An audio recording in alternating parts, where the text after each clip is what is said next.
This video is made for explaining how to use lanschool. The first thing is login to lanschool.com.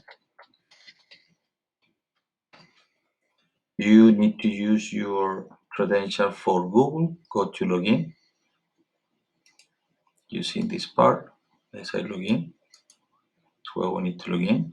Then we go on the side North America.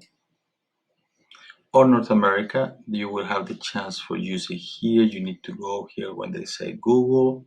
That is where we're going to sign in with Dallas ID credential.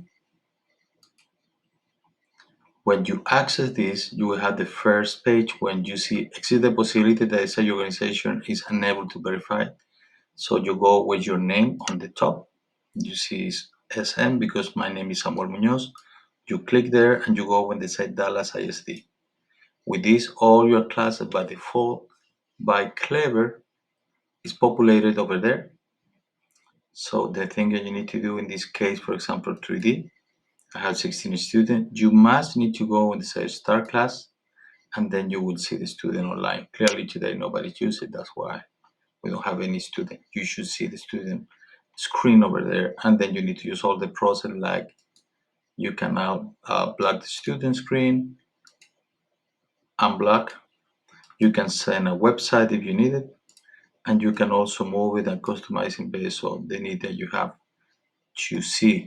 You want to see as a list, you want to see as a grid. When you see as a list, you can see the detail, one of the one that you want to see. Also, you can chat on all of this. Then for logout, you exit the class with this. I will add this, the one new feature is interesting. Even your same student, you will need to customize a class. You just need to click the plus plus sign, find a background for the class, put the name.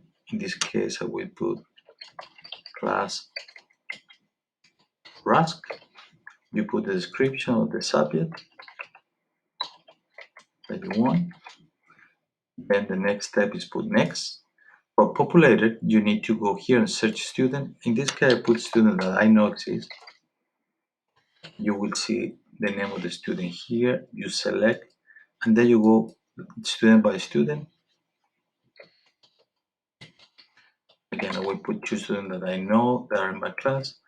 Every teacher need to have this. Next, you block the website that you want to block, or you can block specific website. All websites you want this option for this classroom.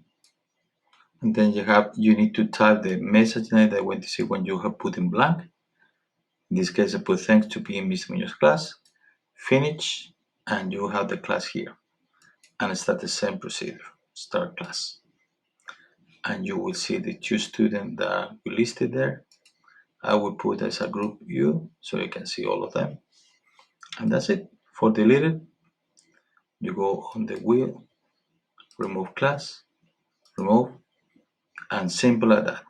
I hope this video helped you understand how to use lanschool.